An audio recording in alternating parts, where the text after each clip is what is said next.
You didn't have to spend an hour or so waiting to get on a ride. Exactly. Yeah, just an hour. Those were the days. 5:35, the iPhone getting a whole new look this week, all thanks to new software. Rich DeMiro explains in today's TechSmart. It looks like we won't see new iPhone models until next month, but in the meantime, there is a way to make your phone feel new. Today I'm going hands-on with iOS 14.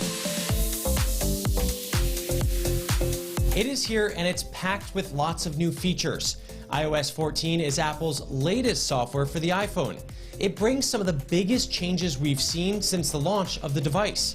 For starters, there are now home screen widgets for information at a glance from your favorite apps. And you really don't have to organize your apps very much anymore. A new feature called the App Library automatically puts them into folders.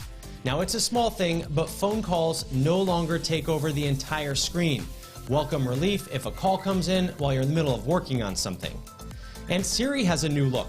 The voice assistant now appears on top of the screen. It's currently cloudy and 73 degrees. Watching videos is easier with a new picture-in-picture feature.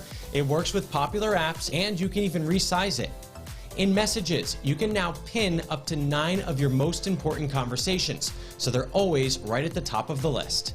And you can finally reply to a specific line in a text message, so it doesn't get lost in the mix. iOS 14 has a Translate app built right in.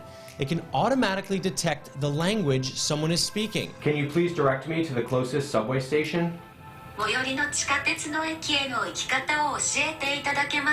And here are 2 new tricks to try.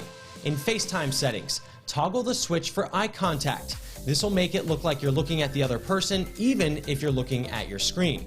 And for the first time ever, you can set a default mail and web browser app. To do it, go into settings for the app you want as your default and make the change. iOS 14 works with the iPhone 6s and up. It's a free download. You can get it right now. For more information, go to my website. It is richontech.tv. I'm Rich DeMiro, and you are Tech Smart.